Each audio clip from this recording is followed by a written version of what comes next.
നമ്മുടെ ചാനലിൻ്റെ തുടക്കത്തിൽ ഏകദേശം ഒരു 4 വർഷം മുൻപ് ചെയ്തൊരു കഥയാണിത്.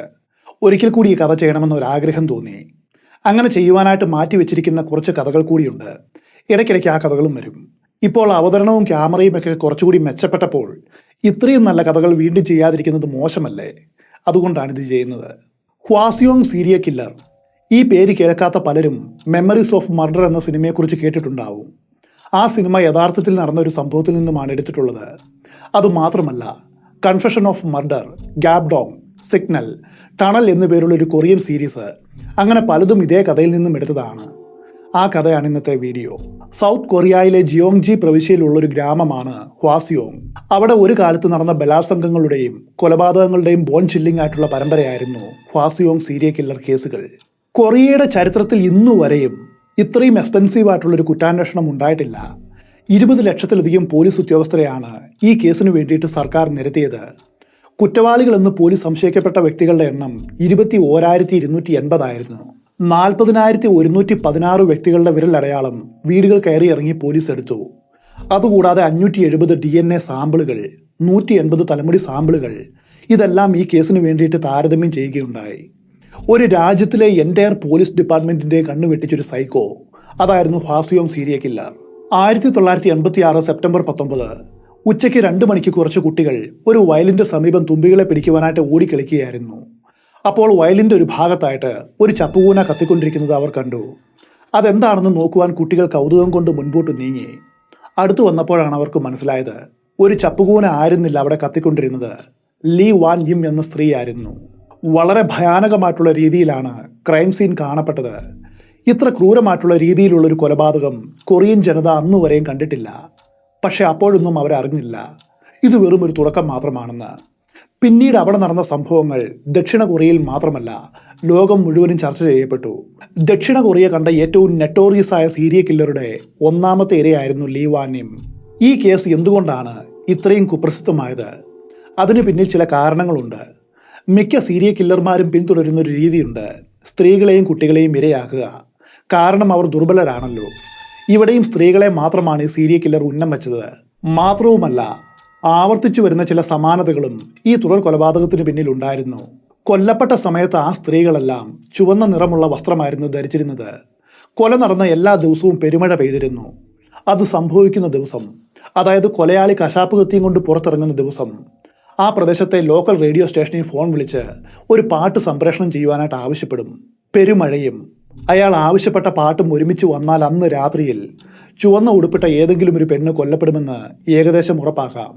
ഒന്നും രണ്ടുമല്ല, 30 വർഷത്തിന് മുകളിൽ ഈ കേസ് അൺസോൾവ്ഡ് മിസ്റ്ററി ആയിട്ട് കിടന്നു. എന്നാൽ ഈ കഴിഞ്ഞ 2019 ആരും പ്രതീക്ഷിക്കാത്തൊരു വഴിത്തിരിവുണ്ടായി. ആ വർഷമാണ് ഈ സീരിയൽ കില്ലറെ പോലീസ് കണ്ടെത്തിയത്. എങ്ങനെയാണ് ഒരു രാജ്യത്തെ മുഴുവനും ഇവൻ കബളിപ്പിച്ചത്? എന്തുകൊണ്ടാണ് ഇവനെ കൊറിയൻ സോഡിയ കില്ലർ എന്ന് പറയുന്നത്? തങ്ങളുടെ മുഖം രക്ഷിക്കുവാനായിട്ട് പോലീസ് ചെയ്ത മനസാക്ഷിയെ മരവിപ്പിക്കുന്ന ക്രൂരതകൾ എന്തൊക്കെയായിരുന്നു? ഒടുവിൽ സയൻസ് എങ്ങനെയാണ് ഈ കേസ് തെളിയിച്ചത്? എല്ലാം നമ്മൾ അറിയുവാൻ പോവുകയാണ്. Welcome back again.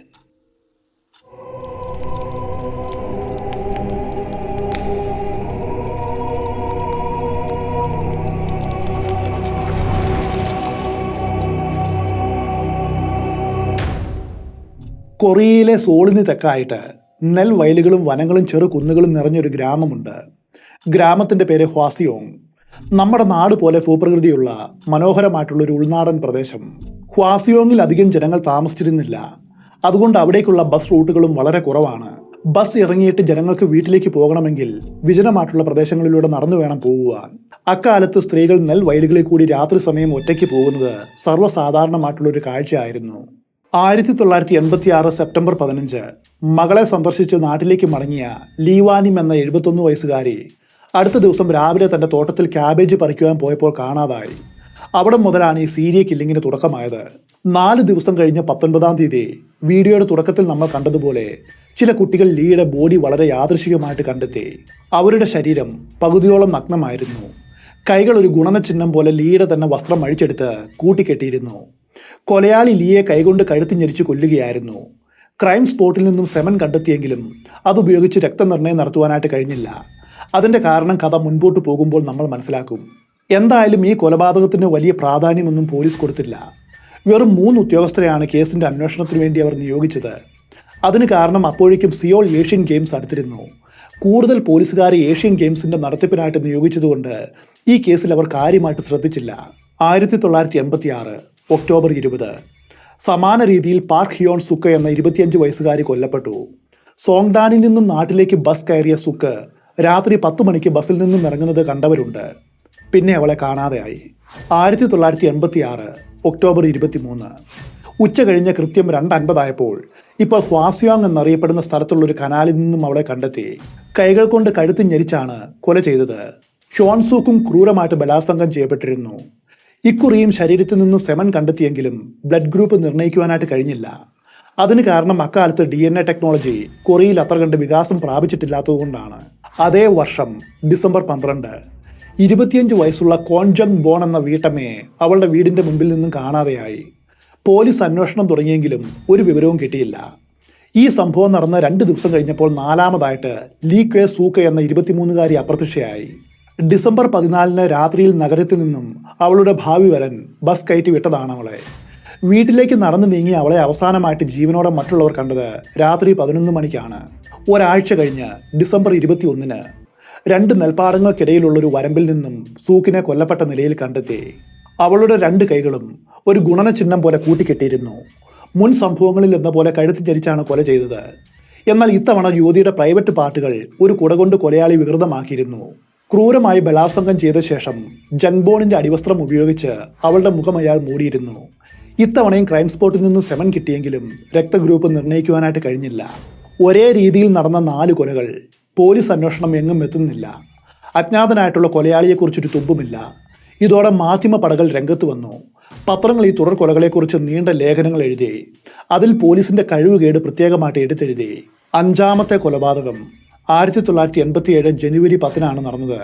ഒരു വിദ്യാർത്ഥിനിയും 19 വയസ്സുമുള്ള ഹോങ് ജിൻ യങ് ആണ് ഇത്തവണ ഇരയായത്.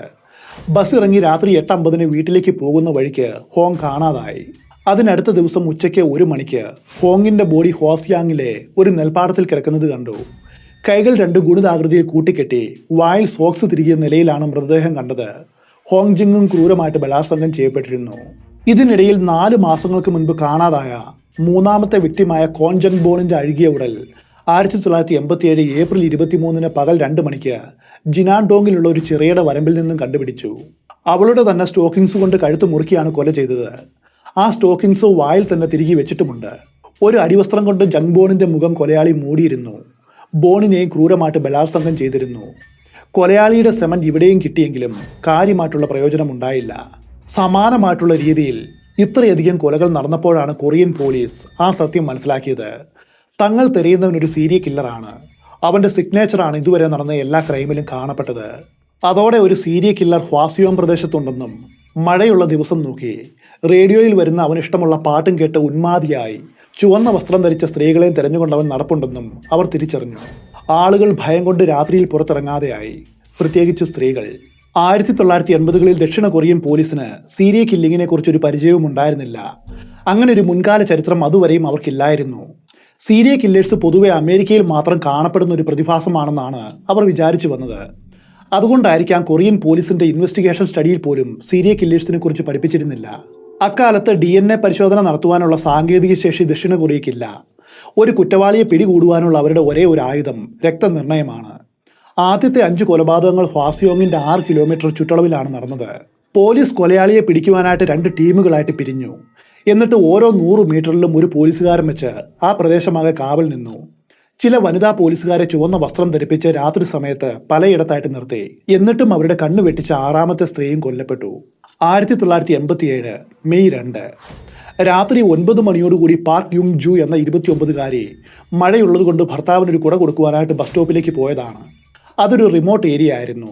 ഭർത്താവിനെ പ്രതീക്ഷിച്ച് അവൾ ബസ് സ്റ്റോപ്പിൽ ഏറെ നേരം കാത്തിരുന്നു. അതേ സമയത്ത് പാർക്കിന്റെ ഭർത്താവ് രാത്രി 10:30 ശേഷമാണ് ജോലി സ്ഥലത്ത് നിന്നും ഇറങ്ങിയത്. വീട്ടിലെത്തിയ ഉടനെ അയാൾ ഭാര്യയെ അന്വേഷിച്ചു. ഹ്വാസിയോങ് പ്രദേശത്ത് നടക്കുന്ന കൊലപാതകങ്ങളെക്കുറിച്ച് അറിയാമായിരുന്ന ആ മനുഷ്യൻ വേഗം തന്നെ പോലീസിനെ വിവരം അറിയിച്ചു. പോലീസ് പെട്ടെന്ന് അന്വേഷണം ആരംഭിച്ചു. ഒടുവിൽ അവർ പാർക്ക് യുങ് ജു ഭർത്താവിനെ കാത്തിരുന്ന ബസ് സ്റ്റോപ്പിലെത്തി. അവിടെ അവളുടെ ഒരു ചെരുപ്പ് മാത്രമാണ് കണ്ടെത്തുവാൻ കഴിഞ്ഞത്. ഒരാഴ്ച കഴിഞ്ഞ് മെയ് 9 ഹ്വാസിയോങ്ങിലെ ജിനാൻഡോങ് എന്ന സ്ഥലത്തുള്ളൊരു കുന്നിൽ നിന്നും അവളുടെ അഴുകിയ ശരീരം ഏതാനും കുട്ടികൾ കളിച്ചുകൊണ്ടിരിക്കുമ്പോൾ വളരെ യാദൃശികമായിട്ട് കണ്ടെത്തി. പാർക്കിന്റെ വീട്ടിൽ നിന്നും വെറും 200 മീറ്റർ അകലെയായിരുന്നു ഈ കുന്നുള്ളത്.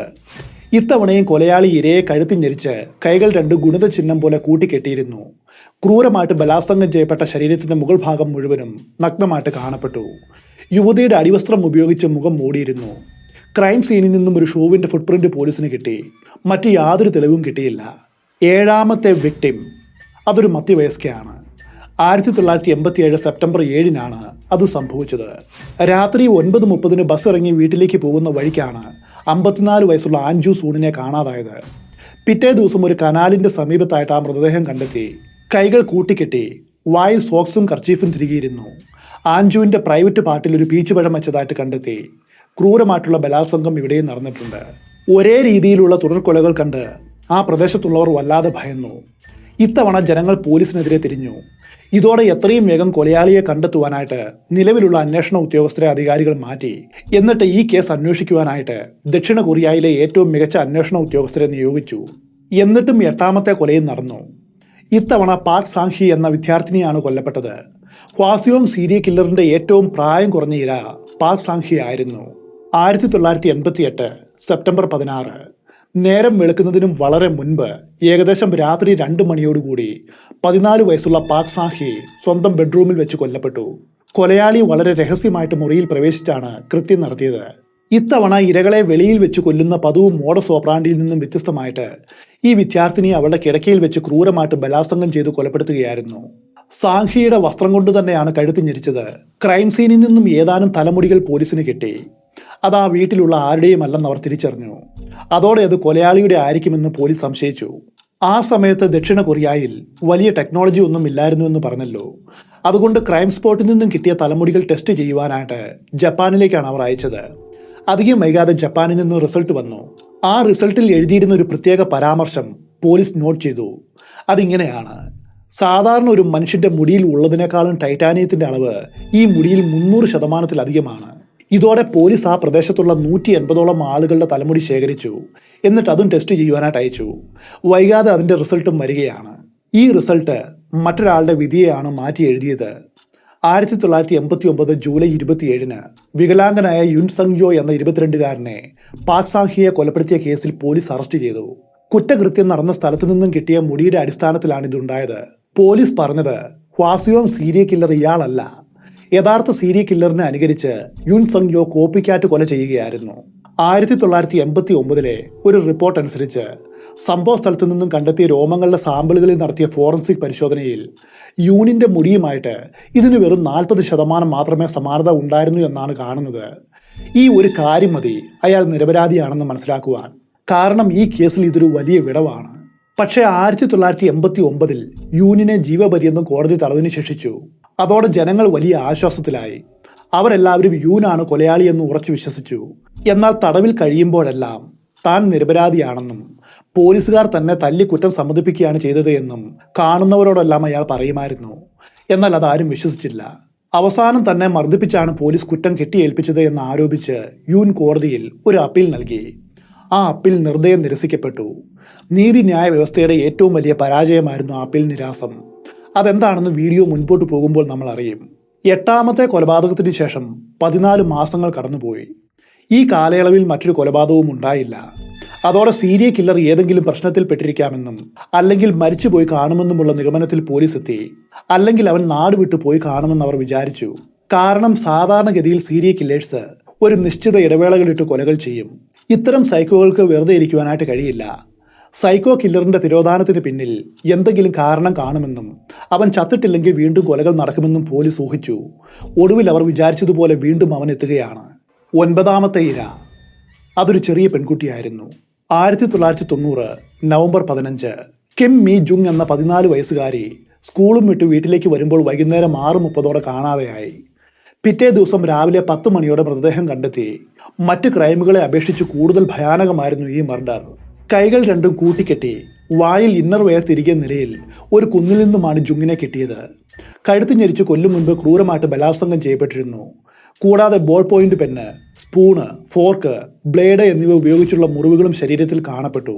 ഓട്ടോപ്സി റിപ്പോർട്ടിൽ 20-ൽ കൂടുതൽ കത്തിക്കുത്തുകൾ പെൺകുട്ടിയുടെ ചങ്കിലേറ്റിട്ടുണ്ട്. അവളുടെ വയറ്റിൽ ദഹിക്കാത്ത ആഹാരത്തിന്റെ അംശം അപ്പോഴും ഉണ്ടായിരുന്നു. സാധാരണഗതിയിൽ ആഹാരം ദഹിക്കുവാനായിട്ട് 2 മണിക്കൂറെങ്കിലും വേണം. അതിൻ്റെ അർത്ഥം ആഹാരം കഴിച്ചതിന് ശേഷം 2 മണിക്കൂറിൻ്റെ ഉള്ളിൽ ആ പെൺകുട്ടി കൊല്ലപ്പെട്ടുവെന്നാണ്. എന്നാൽ അന്ന് സ്കൂളിലേക്ക് കൊണ്ടുവന്ന ആഹാരം കഴിക്കാതെയാണ് പെൺകുട്ടി തിരികെ പോയതെന്ന് അവളുടെ കൂട്ടുകാർ പറഞ്ഞു. അങ്ങനെയെങ്കിൽ കൊലയാളി പെൺകുട്ടിയെ ബലപ്രയോഗത്തിലൂടെ ആഹാരം കഴിപ്പിച്ചതിന് ശേഷമായിരിക്കണം കൊല നടത്തിയത് എന്ന് പോലീസ് ഉറപ്പിച്ചു. ഇത്തവണ കേസിന് കാര്യമായിട്ടുള്ള ഒരു ലീഡ് ഉണ്ടാക്കുവാനായിട്ട് അവർക്ക് സാധിച്ചു. ക്രൈം സ്പോട്ടിൽ നിന്നും കിട്ടിയ സെമനിൽ നിന്നും കൊലയാളിയുടെ രക്തഗ്രൂപ്പ് ബി ആണെന്ന് അവർ തിരിച്ചറിഞ്ഞു. 10ാമത്തെ ഇര കൊല്ലപ്പെട്ടത് 1991 ഏപ്രിൽ 3-നാണ്. ക്വാൻ സുങ് സാങ് എന്ന 69-കാരി അന്ന് രാത്രിയിൽ മകളുടെ വീട്ടിൽ പോയി. എന്നിട്ട് തിരികെ വരുന്ന വഴിക്ക് ബസ് ഇറങ്ങി നടന്നു പോകുമ്പോൾ കാണാതെയായി. പിറ്റേന്ന് രാവിലെ 9:30 വീട്ടിൽ നിന്നും കുറച്ച് അകലെയുള്ള ഒരു കുന്നിന്റെ മുകളിൽ നിന്നും സുങ് സാങ്ങിന്റെ ബോഡി കണ്ടെത്തി. ക്രൂരമായിട്ട് ബലാത്സംഗം ചെയ്ത് ഒരു പാൻറ്റിഹോസ് ഉപയോഗിച്ച് ക്വാണിന്റെ കഴുത്ത് ഞെരിച്ചിരുന്നു. എന്നാൽ ഇതിൽ മറ്റ് കേസുകൾ പോലെ കൈകൾ കൂട്ടിക്കെട്ടിയിരുന്നില്ല. പോലീസ് ഈ കൊലപാതകം യഥാർത്ഥ സീരിയൽ കില്ലർ ചെയ്തതല്ലെന്നും മറ്റാരോ സീരിയൽ കില്ലർ ചെയ്തതുപോലെ കോപ്പി ക്യാറ്റ് കില്ലിംഗ് ചെയ്യുവാനായിട്ട് ശ്രമിച്ചതാണെന്നും പറഞ്ഞു. പക്ഷെ അതായിരുന്നില്ല സത്യം. ഇതിനിടയിൽ കൊലയാളിയെക്കുറിച്ചൊരു സൂചന പോലീസിന് കിട്ടിയിരുന്നു. 7ാമത്തെ മർഡർ കഴിഞ്ഞു വരുമ്പോൾ സീരിയൽ കില്ലറെ നേരിൽ കണ്ട 2 ഐ വിറ്റ്നസിനെ പോലീസ് കണ്ടെത്തി. ആ വഴിക്ക് സർവീസ് നടത്തുന്ന ഒരു ബസ്സിലെ ഡ്രൈവറും കണ്ടക്ടറുമായിരുന്നു അവർ. 1988 സെപ്റ്റംബർ 7-ന് നടന്ന ആൻജു സൂണിന്റെ കൊലപാതകത്തിന് തൊട്ടു പിന്നാലെ അന്ന് രാത്രിയിൽ ഒരു സംഭവമുണ്ടായി. കൊലയാളി എന്ന് ന്യായമായിട്ട് സംശയിക്കപ്പെടാവുന്ന ഒരാൾ വളരെ ധൃതിയിൽ ബസ്സിന് കൈ കാണിച്ചു നിർത്തി. അതിനുശേഷം അയാൾ ബസ്സിൽ കയറി. ഈ കാര്യം ബസ് ഡ്രൈവറായ കാങ്ങും ബസ് കണ്ടക്ടറായ ഉമ്മും പോലീസിനോട് പറഞ്ഞു. ബസ്സിൽ കയറിയ ആളെ അവർക്ക് അത്ര പെട്ടെന്ന് മറക്കുവാനായിട്ട് കഴിഞ്ഞില്ല. കാരണം അവൻ അവരോട് വളരെ പരുക്കൻ രീതിയിലാണ് പെരുമാറിയത്. അവൻ്റെ ഷൂ മുഴുവനും ചേറായിരുന്നു. ഡ്രൈവർ സീറ്റിന് സമീപത്തുള്ള ഫ്രണ്ട് സീറ്റിലാണ് അവൻ ഇരുന്നത്. ഇരിക്കും മുൻപായിട്ട് സീറ്റിന് കീഴെയുള്ള ഒരു കമ്പിയിൽ ഷൂ തേച്ച് അതിലെ ചെളി കളയുവാനായിട്ട് ശ്രമിച്ചുവെന്നും അതിനുശേഷം ഡ്രൈവറോട് സിഗരറ്റ് ലൈറ്റർ ചോദിച്ചുവെന്നും പറഞ്ഞു. ഡ്രൈവർ ലൈറ്റർ തെളിച്ചപ്പോൾ വളരെ അടുത്തായിട്ട് കൊലയാളിയുടെ മുഖം ലൈറ്ററിന്റെ വെളിച്ചത്തിൽ വ്യക്തമായിട്ട് കണ്ടു. അവൻ്റെ കൈകൾ വളരെ മൃദുലമായിരുന്നു. ആ കൈകൾ കണ്ടാൽ കാർഷിക വൃത്തി ചെയ്യുന്ന ഒരാളുടെ കൈയായിട്ട് ആ ഡ്രൈവർക്ക് തോന്നിയില്ല. ആ പ്രദേശത്തുള്ളവർ വയലിലും മറ്റും നന്നായിട്ട് പണിയെടുക്കുന്നവരാണ്. അവരിൽ നിന്നും വളരെ വ്യത്യസ്തനായിട്ടാണ് ഇവനെ കാണപ്പെട്ടത്. കുറ്റവാളിക്ക് 20-നടുത്ത് പ്രായം വരും. 165 മുതൽ 170 സെന്റിമീറ്റർ വരെ ഉയരമുണ്ട്. Short cut spotty type hair style ഉള്ളയാളാണ്. കൂർത്ത മൂക്കും മെലിഞ്ഞു നീണ്ട മുഖവും കൊലയാളിക്ക് ഉണ്ടെന്ന് ഡ്രൈവർ കാങ്ങ് പറഞ്ഞു. ഇവരുടെ സഹായത്തോടെ പോലീസ് ഹ്വാസിയോം സീരിയൽ കില്ലർ എന്ന് സംശയിക്കുന്നയാളുടെ രേഖാചിത്രം വരച്ചു. 1986 അവസാനത്തിൽ ഇതേ കൊലയാളിയുടെ ആക്രമണത്തിൽ നിന്നും 36-കാരിയായ ലീ ഗുയും എന്ന സ്ത്രീ രക്ഷപ്പെട്ടിരുന്നു. അവളെ പിടിച്ചു കെട്ടിയിട്ട് റേപ്പ് ചെയ്യുവാനായിട്ട് ശ്രമിക്കുമ്പോഴാണ് കില്ലർ പെട്ടെന്നൊരു കാര്യം ഓർത്തത്. തൻ്റെ പേഴ്സ് വഴിയിൽ കളഞ്ഞു പോയിരിക്കുന്നു. അത് പോലീസിന് കിട്ടിയാൽ വലിയ പ്രശ്നമാണ്. തൻ്റെ ഐഡന്റിറ്റി പുറത്താവും. വേഗം തന്നെ അതെടുക്കുവാനായിട്ട് അവൻ തിരിച്ചുപോയി. അപ്പോൾ ഒരു തരത്തിൽ കയ്യിലെ കെട്ടുമഴിച്ചു മാറ്റി ലീ ഗുയും ജീവനും കൊണ്ട് അവിടെ നിന്നും ഓടി രക്ഷപ്പെടുകയായിരുന്നു. അവരും പതിഞ്ഞ ശബ്ദമുള്ള മെലിഞ്ഞ ഒരാളാണ് കൊലയാളി എന്ന് പറഞ്ഞിരുന്നു. അവരും ഡ്രൈവറും കണ്ടക്ടറും പറഞ്ഞ കാര്യങ്ങളും സമാനമായിരുന്നു. ദക്ഷിണ കൊറിയയിൽ വിചിത്രമായിട്ടുള്ളൊരു നിയമമുണ്ട്. ഫസ്റ്റ് ഡിഗ്രി മർഡർ ചെയ്യുന്നവരെ 15 വർഷത്തിൻ്റെ ഉള്ളിൽ പോലീസ് കണ്ടുപിടിക്കണം. 15 വർഷത്തിന് ശേഷമാണ് കൊലയാളി പിടിയിലാവുന്നത് എങ്കിൽ ആ കൊലയാളിയുടെ മേലൊരു കേസും ചാർജ് ചെയ്യുവാനായിട്ട് സാധിക്കില്ല. അവനെതിരെ എന്ത് തെളിവുണ്ടെങ്കിലും ശിക്ഷ കൊടുക്കുവാനായിട്ട് നിയമം അനുവദിക്കില്ല. പിന്നീട് ഈ നിയമത്തിൽ ഗവൺമെന്റ് ഒരു മാറ്റം വരുത്തി. 2007-ൽ 15 വർഷം എന്നുള്ളത് 25 വർഷമാക്കി. പിന്നീട് 2015-ൽ ആ കാലാവധി വീണ്ടും ഉയർത്തി. ഹ്വാസിയോങ് സീരിയൽ കില്ലർ പരമ്പരയിലെ അവസാനത്തെ കൊലപാതകം നടന്നത് 1991-ലാണ്. ആ കൊലപാതകത്തിന്റെ എക്സ്പയറി ഡേറ്റ് 2006-ൽ അവസാനിക്കും. ചുരുക്കി പറഞ്ഞാൽ 2006-ന് ശേഷമാണ് കൊലയാളി പിടിയിലാവുന്നത് എങ്കിൽ അയാളെ ശിക്ഷിക്കുവാനായിട്ട് നിയമപരമായിട്ട് കഴിയില്ല. എങ്കിലും പോലീസ് ദീർഘവീക്ഷണത്തോടെ ഒരു കാര്യം ചെയ്തു. 2006-ൽ ഈ കേസിന്റെ കാലാവധി കഴിഞ്ഞെങ്കിലും ഇനി ഒന്നും ചെയ്യുവാനായിട്ട് കഴിയില്ല എന്നറിയുമെങ്കിലും ഹ്വാസിയോങ് സീരിയൽ കില്ലിങ്ങുമായിട്ട് ബന്ധപ്പെട്ട എല്ലാ തെളിവുകളും ഡോക്യുമെന്റ്സും അവർ നശിപ്പിച്ച് കളയാതെ ഭദ്രമായിട്ട് സൂക്ഷിച്ചു വെച്ചിരുന്നു. അതുകൊണ്ട് മറ്റൊരു ഗുണമുണ്ടായി. ഈ കേസിന് ഒരു പുതിയ വഴിത്തിരിവ് ഉണ്ടാവുകയും ഒരു പാവം മനുഷ്യൻ നിരപരാധിയാണെന്ന് തെളിയിക്കുവാനും ഈ തെളിവുകൾ സഹായിച്ചു. 2019 ആയപ്പോൾ കൊറിയയിൽ ടെക്നോളജി വളർന്നു. അപ്പോൾ പോലീസുകാർക്ക് ആരായിരിക്കും ഹ്വാസിയോങ് സീരിയൽ കില്ലർ എന്ന് അറിയുവാനായിട്ട് ഒരാഗ്രഹം തോന്നി. 3, 4, 7, 9 കൊലപാതകങ്ങളിലെ ക്രൈം സീനിൽ കാണപ്പെട്ട എവിഡൻസിൽ നിന്നും DNA സീക്വൻസ് പുതിയ ടെക്നോളജി ഉപയോഗിച്ച് അവർ വേർതിരിച്ചെടുത്തു. എന്നിട്ട് ഈ DNA അവരുടെ DNA ഡാറ്റാ ബാങ്കിലെ കുറ്റവാളികളുടെ പ്രൊഫൈലുകളിലിട്ട് സെർച്ച് ചെയ്തു. അപ്പോൾ അവരെ അത്ഭുതപ്പെടുത്തിക്കൊണ്ട് ഈ DNA ഒരാളുടെ പ്രൊഫൈലുമായിട്ട് 100% മാച്ച് ചെയ്തു. ഒടുവിൽ നീണ്ട 30 വർഷങ്ങൾക്ക് ശേഷം ഹ്വാസിയോങ് സീരിയൽ കില്ലർ ആരാണെന്ന സത്യം പുറത്തേക്ക് വരികയാണ്. ആ DNAയുടെ ഉടമ ഒരു റേപ്പ് ആൻഡ് മർഡർ കേസിൽ ഇപ്പോഴും ബുസാൻ ജയിലിൽ ജീവപര്യന്തം തടവനുഭവിക്കുന്ന 50 വയസ്സിനടുത്ത് പ്രായമുള്ള ലീ ചുൻജെ എന്ന കുറ്റവാളിയുടെ ആയിരുന്നു. ലീ ചുൻജെ ആരായിരുന്നു? 1963 ജനുവരി 31-നാണ് ഈ സൈക്കോ ജനിച്ചത്. ചെറുപ്പത്തിൽ നന്നായിട്ട് വളർത്തപ്പെട്ട ഒരു വ്യക്തിയാണ് ലീ ചുൻജെ എന്ന് പറയപ്പെടുന്നു. ഹൈസ്കൂൾ വരെ നല്ലതുപോലെ പഠിക്കുകയും മറ്റുള്ളവരോട് നന്നായിട്ട് പെരുമാറുകയും ചെയ്ത വ്യക്തിയായിരുന്നു ലീ ചുൻജെ.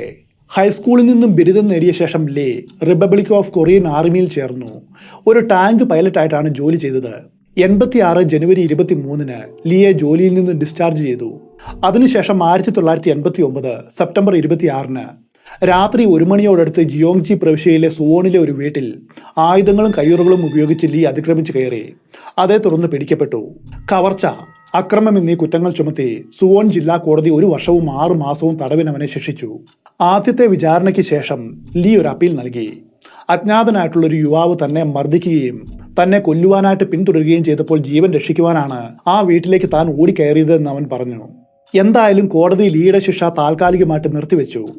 ഈ കഥ ഇവിടെ പറയുവാനുള്ള കാരണം 1988 മുതൽ 90 വരെയുള്ള 2 വർഷക്കാലം ഒരു മർഡർ കേസും റിപ്പോർട്ട് ചെയ്തിരുന്നില്ല എന്ന് നമ്മൾ മുൻപ് കണ്ടതാണ്. അതിന്റെ കാരണം ഇതായിരുന്നു. ആ സമയത്ത് ലീ ജയിലിലായിരുന്നു. 1990 ഏപ്രിൽ പകുതിയോടെയാണ് ലീ ജയിൽ മോചിതനായത്. ഇവൻ പുറത്തിറങ്ങി ഏതാനും മാസങ്ങൾ കഴിഞ്ഞപ്പോൾ 9ാമത്തെ മർഡർ നടന്നു. 8ാമത്തെ കൊലപാതകത്തിന് പോലീസ് പിടിച്ച യുൻ സങ് യോ അവകാശപ്പെട്ടതുപോലെ അയാൾ യഥാർത്ഥത്തിൽ നിരപരാധിയായിരുന്നു. കുറ്റവാളിയായ ലീ പുറത്തിറങ്ങിയ സമയത്തും അവൻ ചെയ്ത കൊലപാതകത്തിന്റെ പേരിൽ പാവം നിരപരാധിയായ യുൻ സങ് യോ ജയിലിൽ കിടക്കുകയാണ്. പാക് സാങ് ഹിയുടെ കൊലപാതകം യഥാർത്ഥത്തിൽ യുൻ സങ് യോയിൽ പോലീസ് മനഃപൂർവ്വം ചുമത്തുകയായിരുന്നു. കാരണം ഹ്വാസിയോ സീരിയൽ കില്ലർ കേസിൽ കൊറിയൻ പോലീസ് അത്രയധികം നാണം കെട്ടു. മുഖം രക്ഷിക്കുവാനായിട്ട് അവർക്കൊരു ബലിയാടിനെ വേണമായിരുന്നു. അതിന് ഇരയായതോ പാവം യുൻ സങ് യോയും. അതിലും വിഷമം വരുന്ന കാര്യം മറ്റൊന്നാണ്. ചെറുപ്പത്തിലെ പോളിയോ വന്ന് ശാരീരിക വൈകല്യമുള്ളയാളായിരുന്നു ഈ യുൻ സങ് യോ. ജീവിക്കുവാനായിട്ട് വെൽഡിംഗ് ജോലികൾ ചെയ്യുന്ന ഒരു സാധു. ഒരു വെൽഡർ ആയതുകൊണ്ട് യൂനിന്റെ മുടിയിൽ വെൽഡിങ്ങിന് പലപ്പോഴും ഉപയോഗിക്കുന്ന ടൈറ്റാനിയം എന്ന വസ്തുവിന്റെ സാന്നിധ്യം വളരെ കൂടുതലായിട്ടുണ്ടായിരുന്നു. പ്രധാനമായിട്ടും കാർഷിക ഉപകരണങ്ങൾ നിർമ്മിക്കുന്ന പണിയാണ് യൂനിന്റെ. പോളിയോ വൈകല്യം ഉള്ളതുകൊണ്ട് ഒരു കൊച്ചുകുട്ടി നടക്കുന്നത് പോലെ വേച്ചാണ് അയാൾ നടന്നത്. ആകെപ്പാടെ ആ പാവത്തിന് ആശ്രയമായിട്ടുണ്ടായിരുന്നത് അമ്മയാണ്. അമ്മ ഒരു വാഹനാപകടത്തിൽ മരിച്ചതിനെ തുടർന്ന് യൂനിന്റെ ജീവിതം കൂടുതൽ കഷ്ടത്തിലായി. ഇരയുടെ മുറിയിൽ നിന്നും 8 തലമുടിയാണ് പോലീസിന് കിട്ടിയത്. അതിൽ ലോഹങ്ങളുടെ സാന്നിധ്യം കണ്ടെത്തിയെന്ന് ഫോറൻസിക് വിദഗ്ധർ പറഞ്ഞതുകൊണ്ട് ആ പ്രദേശത്ത് താമസിക്കുന്ന 180ഓളം മനുഷ്യരുടെ തലമുടി അവർ ശേഖരിച്ചിരുന്നു. അതിൽ യൂനിന്റെ മുടിയും ഉണ്ടായിരുന്നു. അങ്ങനെയാണ് ആ നിരപരാധി ജയിലിലായത്. ശാരീരിക വൈകല്യം കാരണം യൂനിന് സ്ത്രീകളോട് വെറുപ്പുണ്ടെന്ന് പോലീസ് അങ്ങ് അനുമാനിച്ചു. തന്റെ ജീവിതത്തെ മാറ്റിമറിച്ച ആ ദിവസത്തെക്കുറിച്ച് യൂൻ പിന്നീട് പറഞ്ഞത് ഇങ്ങനെയാണ്. ഉച്ച സമയത്ത് ജോലിയും കഴിഞ്ഞ് അയാൾ ആഹാരം കഴിക്കുകയായിരുന്നു. പൊടിയും ചെളിയും ശരീരം മുഴുവനുമുണ്ട്. അപ്പോഴാണ് പോലീസ് വന്നത്. നമുക്ക് പോകാമെന്നവർ പറഞ്ഞു. എനിക്കൊന്നും മനസ്സിലായില്ല. ഞാൻ ആഹാരം കഴിച്ചു കഴിഞ്ഞിരുന്നില്ല. പെട്ടെന്ന് തന്നെ മടങ്ങി വന്നിട്ട് മിച്ചമുള്ളത് കഴിക്കാമെന്നാണ് വിചാരിച്ചത്. പക്ഷേ എനിക്ക് തിരിച്ചു വരുവാനായിട്ട് കഴിഞ്ഞില്ല. മാധ്യമപ്രവർത്തകരുടെ മുൻപിൽ വെച്ചത് പറയുമ്പോൾ അയാളുടെ കണ്ണുകൾ നിറഞ്ഞൊഴുകിയിരുന്നു. താൻ കൊന്നുവെന്ന് പോലീസ് പറയുന്ന പാക് സാഹിയുടെ ചില ചങ്ങാതിമാരെ യൂനിനറിയാം. അയാൾ താമസിക്കുന്നതിന് തൊട്ടടുത്താണ് ആ കുട്ടികളുടെ വീടുകളുള്ളത്. പക്ഷേ യൂനിന് കൊല്ലപ്പെട്ട പാക് സാഹിയെ അറിയുമായിരുന്നില്ല. മാത്രവുമല്ല അവളുടെ വീടിന്റെ ഉള്ളിൽ അയാൾ പോയിട്ടുമില്ല. സ്റ്റേഷനിൽ എത്തിച്ച യൂനിനെ 2-3 മണിക്കൂർ നേരം എഴുന്നേറ്റ് നിൽക്കുവാനായിട്ട് പോലീസ് നിർബന്ധിച്ചു. പോളിയോ ബാധിതനായ നടക്കുവാൻ പോലും പ്രയാസമുള്ള ഒരാളെയാണ് ഇങ്ങനെ നിർത്തിയതെന്ന് ഓർക്കണം. പിന്നെ അവർ അയാളെ വളരെ ക്രൂരമായിട്ട് മർദ്ദിച്ചു. ആഹാരമൊന്നും കൊടുത്തില്ല. ഉറങ്ങുവാനും അനുവദിച്ചില്ല. പോലീസ് ചോദ്യങ്ങൾ ആവർത്തിച്ച് ചോദിച്ചു. 3 ദിവസമാണ് ഇങ്ങനെ ചെയ്തത്. കുറ്റം സമ്മതിച്ചില്ലെങ്കിൽ കൊന്നുകളയുമെന്ന് വരെ ഭീഷണിപ്പെടുത്തി. ഞാനപ്പോൾ മരിച്ചു പോരുന്നുവെങ്കിൽ എന്ന് ആഗ്രഹിച്ചു. അങ്ങനെയെങ്കിൽ എനിക്ക് വേദന അനുഭവപ്പെടില്ലായിരുന്നു. പിന്നീട് അതിനെക്കുറിച്ച് യൂൻ ഇങ്ങനെ പറഞ്ഞു. ഒടുവിൽ പോലീസ് കാണിച്ചു കൊടുത്ത പേപ്പറിൽ അവർ കാണിച്ചു കൊടുത്ത സ്ഥലത്തെല്ലാം അയാൾ ഒപ്പിട്ടു. അതിൽ എന്താണ് എഴുതിയതെന്ന് വായിക്കുവാൻ പോലും അയാൾക്കറിയില്ല. അതിനുശേഷം പോലീസ് ഒരു പത്രസമ്മേളനം വിളിച്ചുകൂട്ടി. അവിടെയും യൂൻ ക്യാമറകൾക്ക് മുൻപിൽ കുറ്റസമ്മതം ആവർത്തിച്ചു. ആ സമയത്തെല്ലാം തലയും താഴ്ത്തിയാണ് യൂൻ നിന്നത്. അയാൾ കാഴ്ചയിൽ വളരെ ദയനീയനും ക്ഷീണിതനുമായിട്ട് കാണപ്പെട്ടു. നിങ്ങൾ അന്നെടുത്ത എൻ്റെ ചിത്രങ്ങൾ നോക്കുകയാണെങ്കിൽ ഞാൻ എന്തൊക്കെ പീഡനങ്ങളിലൂടെയാണ് കടന്നു പോയതെന്ന് ഊഹിക്കുവാനാവും. തൻ്റെ പഴയ ഫൂട്ടേജിനെ കുറിച്ച് യൂൻ പിന്നീട് പറഞ്ഞത് അങ്ങനെയാണ്. പെൺകുട്ടിയുടെ കിടപ്പുമുറിയിൽ എത്തുവാനായിട്ട് അർദ്ധരാത്രിയിൽ മതിലിന് മുകളിലൂടെയാണ് യൂൻ കയറിയതെന്ന് പോലീസ് പറഞ്ഞിരുന്നു. തെളിവെടുപ്പിന് ക്രൈം സ്പോട്ടിൽ കൊണ്ടുവന്നിട്ട് അതുപോലെ ചെയ്തു കാണിക്കുവാനായിട്ട് അവർ ആവശ്യപ്പെട്ടു. എന്നാൽ വൈകല്യം കാരണം യൂനിന് ആ മതിൽ കയറുവാനായിട്ട് കഴിയില്ലായിരുന്നു. 1980കളിൽ ഒരു പ്രതി കുറ്റം സമ്മതിച്ചാൽ അതോടെ അന്വേഷണം അവിടെ വെച്ച് അവസാനിക്കും. മതിയായിട്ടുള്ള തെളിവുകൾ ഇല്ല എങ്കിൽ പോലും അയാൾ കുറ്റക്കാരനാണെന്ന് കണ്ട് കോടതി ശിക്ഷയും വിധിക്കും. അതായിരുന്നു പതിവ്. യൂണിന് വേണ്ടി നിയോഗിച്ച പബ്ലിക് ഡിഫൻഡർ പോലും അയാൾക്ക് വേണ്ടിയിട്ട് ഹാജരായില്ല. കാരണം ലോകം മുഴുവനും അയാളെ വെറുത്തു. പോലീസ് അവരുടെ മുഖം രക്ഷിക്കുവാനായിട്ട് വികലാംഗനും നിസ്സഹായനുമായിട്ടുള്ള ഒരു പാവം മനുഷ്യന്റെ ജീവിതം നശിപ്പിച്ചു എന്നാണ് പറയേണ്ടത്. എന്തായാലും യൂണിനെ പിടിച്ച 4 പോലീസുകാർക്ക് പ്രമോഷൻ വരെ കിട്ടി. ഒരു ജയിൽ ഉദ്യോഗസ്ഥനായ പാർക്ക് ജോങ് ഡിയോക്ക് പറഞ്ഞത് ഇങ്ങനെയാണ്: ഞാൻ ഏകദേശം 30 വർഷമായിട്ട് ജയിലിൽ ജോലി ചെയ്തിട്ടുണ്ട്. എന്നാൽ യൂണിനെ പോലെ താൻ നിരപരാധിയാണെന്ന് ആവർത്തിച്ച് പറയുന്ന ഒരാളെയും ഇന്നേ വരെ കണ്ടിട്ടില്ല. യൂൻ പിടിയിലായതിനു ശേഷവും പഴയ രീതിയിൽ 2 കൊലകൾ കൂടി നടന്നു. അപ്പോൾ നാട്ടുകാർ ഞെട്ടിപ്പോയി. പലരും യൂനാണ് സീരിയൽ കില്ലർ എന്നാണ് വിശ്വസിച്ചത്. അതോടെ യഥാർത്ഥ കൊലയാളി ഇപ്പോഴും പിടിയിലായിട്ടില്ല എന്ന് അവർ തിരിച്ചറിഞ്ഞു. എന്നാൽ 10ാമത്തെ ഇരയ്ക്ക് ശേഷം കൊലപാതക പരമ്പര വളരെ പെട്ടെന്ന് അങ്ങ് അവസാനിച്ചു. ആ സമയത്ത് യഥാർത്ഥ സീരിയൽ കില്ലറായ ലീ ചുൻജെ യോങ്സാനിലെ ചിയോങ്പെയിലുള്ള ഒരു കമ്പനിയിൽ ക്രെയിൻ ഡ്രൈവറായിട്ട് ജോലിയിൽ പ്രവേശിച്ചിരുന്നു. അതിന്റെ അടുത്ത വർഷം ചിയോങ്വോണിലെ മറ്റൊരു കമ്പനിയിൽ ജോലിക്ക് കയറി. 92 ഏപ്രിൽ മാസത്തിൽ ലീ വിവാഹം കഴിച്ചു. 93 മാർച്ചിൽ ആ ജോലി ഉപേക്ഷിച്ചു. അപ്പോൾ ലീക്ക് ഒരു കുട്ടി ഉണ്ടായിരുന്നു. ലീയുടെ ഭാര്യ പറയുന്നത് ഇവനൊരു മദ്യപാനിയും അക്രമാസക്തനുമായിട്ടുള്ള ആളാണെന്നാണ്. ഭാര്യയെയും മകനെയും പലപ്പോഴും ഉപദ്രവിച്ചിരുന്നു. അവസാനം ലീയെ ഭാര്യ ഉപേക്ഷിച്ചു. അതേ തുടർന്ന് ലീ ചുൻ 18 വയസ്സുള്ള തന്റെ ഭാര്യ സഹോദരിയെ വീട്ടിലേക്ക് എന്തോ ആവശ്യം പറഞ്ഞ് വിളിച്ചു വരുത്തി. എന്നിട്ട് അവളെ മയക്കുമരുന്ന് കൊടുത്ത് ബലാത്സംഗം ചെയ്തു കൊലപ്പെടുത്തി. ഈ കേസിനാണ് ലീ അറസ്റ്റിലായത്. കോടതി ആദ്യം വധശിക്ഷ വിധിച്ചെങ്കിലും പിന്നീട് അത് ജീവപര്യന്തമാക്കിയിട്ട് ചുരുക്കി.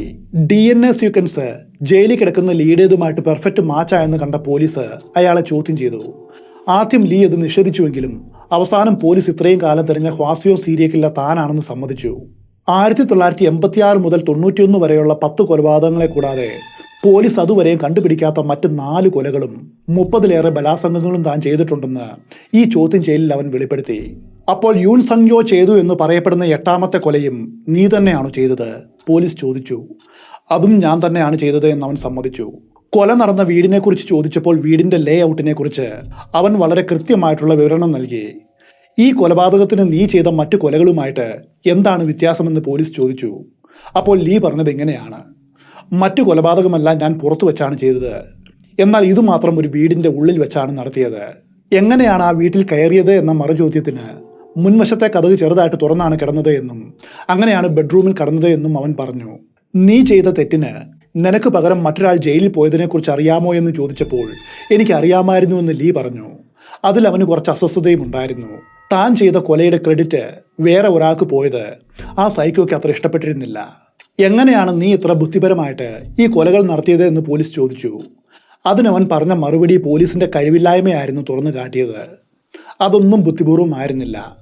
ഞാൻ താമസിക്കുന്നതിന്റെ ചുറ്റുമുള്ള പ്രദേശങ്ങളിലാണ് ഈ കൊലകളെല്ലാം ചെയ്തത്.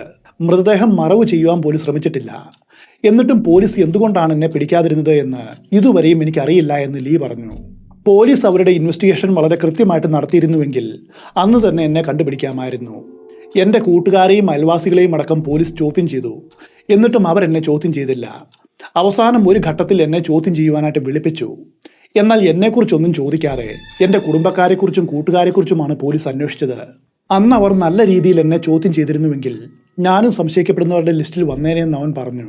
ലീയുടെ കുറ്റസമ്മതത്തെ തുടർന്ന് ന്യൂസ് റിപ്പോർട്ടർമാർ അവരുടെ ബന്ധുക്കളോടും കൂട്ടുകാരോടും അവനെക്കുറിച്ച് അന്വേഷിച്ചു. അവരെല്ലാവരും ലീ വളരെ മര്യാദക്കാരനാണെന്നാണ് പറഞ്ഞത്. അധികം ആരോടും സംസാരിക്കാത്ത നല്ല വ്യക്തിത്വമുള്ള സുഹൃത്താണ് ലീ എന്ന് കൂട്ടുകാരും പറഞ്ഞു. അവർക്കാർക്കും ലീ ഇതുപോലൊരു കുറ്റകൃത്യം ചെയ്യുമെന്ന് വിശ്വസിക്കുവാൻ പോലും കഴിഞ്ഞില്ല. ഹ്വാസിയോങ് സീരിയൽ കില്ലർ ഒടുവിൽ പിടിയിലായപ്പോൾ രക്ഷപ്പെട്ടത് യുങ് സങ്യോ ആയിരുന്നു. 2019 നവംബർ 13 അയാളുടെ കേസ് വീണ്ടും വിചാരണയ്ക്കെടുത്തു. 2 ദിവസത്തിന് ശേഷം യുങ് സങ്യോ നിരപരാധിയാണെന്ന് പോലീസ് തന്നെ കോടതിയെ അറിയിച്ചു. അറസ്റ്റിലായ സമയത്ത് യൂണിനോട് അന്വേഷണ ഉദ്യോഗസ്ഥർ വളരെ ക്രൂരമായിട്ട് പെരുമാറിയെന്നും ദേശീയ ഫോറൻസിക് സർവീസിന്റെ ഫോറൻസിക് റിപ്പോർട്ട് തെറ്റായിരുന്നുവെന്നും ജില്ലാ പ്രോസിക്യൂഷൻ ഓഫീസ് സ്ഥിരീകരിച്ചു. ജോങ്ജി സൗത്ത് പ്രൊവിൻഷ്യൽ പോലീസ് ഏജൻസി അന്ന് ഈ കേസ് അന്വേഷിച്ച 8 ഡിറ്റക്റ്റീവുകൾക്കെതിരെ അധികാര ദുർവിനിയോഗം, നിയമവിരുദ്ധമായിട്ട് തടങ്കലിൽ വയ്ക്കൽ ഇങ്ങനെയുള്ള കുറ്റങ്ങൾ ചുമത്തി കേസെടുത്തു. ഹ്വാസിയോങ് സീരിയൽ കില്ലർ 30 ബലാത്സംഗവും 14 കൊലകളും ചെയ്തിട്ടുണ്ടെന്ന് കോടതിയിൽ പരസ്യമായിട്ട് സമ്മതിച്ചു. അതോടെ നിരപരാധിയായ യുങ് സങ്യോയെ കുറ്റവിമുക്തനാക്കി. പോലീസും പ്രോസിക്യൂഷനും കോടതിയും യുങ് സങ്യോയോട് പരസ്യമായിട്ട് ക്ഷമ ചോദിച്ചു. ഒടുവിൽ 30 വർഷം ജയിലിൽ കിടന്ന് ജീവിതമെല്ലാം നഷ്ടപ്പെട്ട് തിരിച്ചു സ്വന്തം നാട്ടിലെത്തി യുങ് സങ്യോയെ ബന്ധുക്കളും ജനങ്ങളും കൈയടിച്ച് സ്വീകരിച്ചു. അയാൾ നടക്കുന്ന വഴിയിൽ അവർ പൂക്കൾ വിതറി സ്വാഗതം ചെയ്തു. ജയിൽ ഉദ്യോഗസ്ഥനായ പാർക്ക് ഡിയോക് ബൊക്കെ നൽകി ആലിംഗനം ചെയ്താണ് യുവിനെ സ്വീകരിച്ചത്. യുവിന്റെ പല കാര്യങ്ങൾക്ക് സഹായം ചെയ്തത് മനുഷ്യസ്നേഹിയായിട്ടുള്ള ഈ ഡിയോക് ആയിരുന്നു. ദക്ഷിണ കൊറിയൻ സർക്കാർ നഷ്ടപരിഹാരമായിട്ട് $2.87 മില്യൺ യൂണിന് നൽകി. നിരപരാധിയായിട്ടുള്ള ഒരു മനുഷ്യൻ എന്ന നിലയിൽ യുങ് സങ്യോ പിന്നീട് സമാധാനപരമായിട്ട് ജീവിച്ചു. അമേരിക്കൻ ഐക്യനാടുകളിലെ സോഡിയ കില്ലറുമായിട്ടാണ് ഹ്വാസിയോങ് സീരിയ കില്ലറെ താരതമ്യം ചെയ്യാറ്. ഹ്വാസിയോങ് സീരിയ കില്ലിംഗ് അന്വേഷണത്തിൽ പോലീസിന് പറ്റിയ ഏറ്റവും വലിയ പിശക് അവർ രക്തഗ്രൂപ്പ് തെറ്റായിട്ട് അനുമാനിച്ചു എന്നാണ്. വാസ്തവത്തിൽ ലീയുടെ ബ്ലഡ് ഗ്രൂപ്പ് ബി ആയിരുന്നില്ല, മറിച്ച് ഒ ആയിരുന്നു. കുറ്റാന്വേഷണ ചരിത്രത്തിലെ ഏറ്റവും മോശപ്പെട്ട ഇൻവെസ്റ്റിഗേഷനുകളിൽ ഒന്നാണ് ഈ കേസെന്ന് നിസ്സംശയം പറയാം. ഇത്രയുമാണ് ഹ്വാസിയോങ് സീരിയ കില്ലറിന്റെ കഥ.